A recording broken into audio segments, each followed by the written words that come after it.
মহান আল্লাহ সুবহানাহু ওয়া তাআলা সূরা আল ওয়াকিয়া ৭৭ নম্বর আয়াতে তিনি বলছেন, ইন্নাহু লাকুরআনুন কারীম।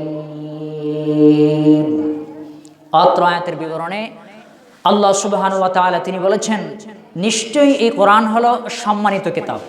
আল্লাহ সুবহানাহু ওয়া তাআলা অত্র আয়াতের বিবরণে তিনি বলেছেন, ইন্নাহু নিশ্চয়ই লাকুরআনুন কারীম, কোরআন হচ্ছে সম্মানিত কিতাব। পৃথিবীর মানচিত্রে একটাই কিতাব, নাম তার কোরআন মাজিদ। আমরা শুকরিয়া আদায় করি, আমরা বলি আলহামদুলিল্লাহ।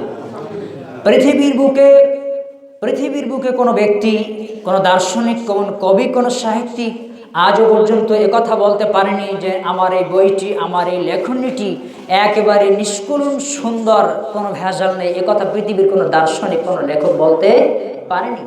এটা শুধুমাত্র আল্লাহ সুবহানাহু ওয়া তাআলা সূরা ওয়াকিয়ার ৭৭ নম্বর আয়াতে তিনি বলেছেন যে, পৃথিবীর মানুষ শোনো, কোরআন হচ্ছে সম্মানিত কিতাব।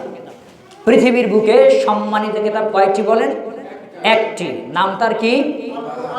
আল কোরআন। অত্র আয়াতের বিবরণ থেকে আরেকটা শিক্ষা আমরা নিতে পারি, সেটি হলো, দেখবেন বাংলাদেশের যেই কোরআন মাজিদ রয়েছে সেখানে লেখা আছে কোরআন শরীফ। এই শিরকি বক্তব্য থেকে বেঁচে থাকতে হবে। মিথ্যে নামকরণ করা হয়েছে। কোরআনের গায়ে লেখা আছে কি বলেন তো? কোরআন শরীফ। কি লেখা আছে বলেন তো? কোরআন শরীফ। এটি মানব রচিত। শরীফ শব্দটি মানুষ বানিয়েছে, এটা আপনাকে মনে রাখতে হবে। আপনার বাচ্চাকে যখন আপনি বলবেন, বাবা তুমি কোরআন মাজিদ পড়তে বসো, কোনোদিন বলা যাবে না আব্বু কোরআন শরীফ পড়তে বসো। আপনার মেয়েকে আপনি বলতে পারবেন না, আম্মু তুমি এখন কোরআন শরীফ পড়তে বসো। আপনাকে বলতে হবে, আম্মু তুমি কোরআন মাজিদ পড়তে বসো।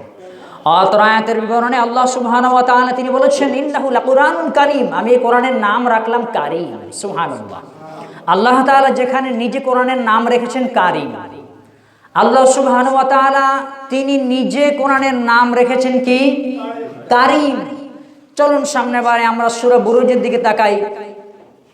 অত্র আয়াতের বিবরণে আল্লাহ সুবহানাহু ওয়া তাআলা সারা পৃথিবীর মানুষকে জানিয়ে দিয়েছেন, বাল হুয়া কুরআনুম মাজিদুন ফি লাওহিম মাহফুজ। আল্লাহু আকবার। সূরা বুরুজের শেষ আয়াতের ঠিক উপরের আয়াতে আল্লাহ সুবহানাহু ওয়া তাআলা আবার তিনি পৃথিবীর মানুষকে বলে যাবেন। তিনি বলছেন, হে পৃথিবীর মানুষ, এ কোরআন আল্লাহ নাজিল করেছে, এ কোরআনের নাম আমি রাখলাম মাজিদ। সুবহানাল্লাহ বলেন। তাহলে কোরআন বলছে কোরআনের নাম মাজিদ, কোরআন বলছে কোরআনের নাম হলো কারীম। তো বলেন তো শরীফ হয় কি করে? পৃথিবীর মানচিত্রে কোনো মায়ের বাটার কোনো ক্ষমতা নেই। কারীম শরীফ হয়ে যেতে পারে, মাজিদ শরীফ হয়ে যেতে পারে, কিয়ামত পর্যন্ত সময় থাকলে আমার জীবন দশায়। এটা মনে রাখতে হবে, কোনোদিন কোরআন শরীফ বলা যাবে না। সৌদি আরবের কোরআন হাতে নেবেন, লেখা আছে বাল হুয়া কুরআনুম মাজিদ। এই কথাটি লেখা আছে, নগদ দেখতে পারেন আপনি, এখন দেখতে পারেন। আপনি দেখেন বাংলাদেশের কোরআন, সেখানে লেখা কোরআন শরীফ। মুসলিম শরীফ, আবু দাউদ শরীফ, নাসাই শরীফ, এই যে সৌদি আরবে ছাপা, এখানে লেখা আছে কোরআন কারীম।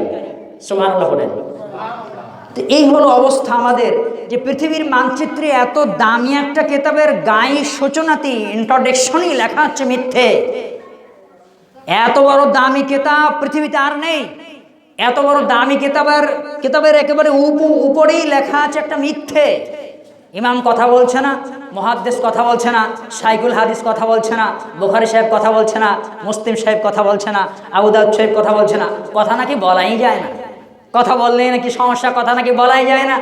আস্তে বলতে হবে ইমামকে আস্তে বলতে হবে, কোরআন মাজিদ বলতে হবে অথবা কোরআন কারীম বলতে হবে, কোরআন শরীফ বলা যাবে না। মানতে পারবে?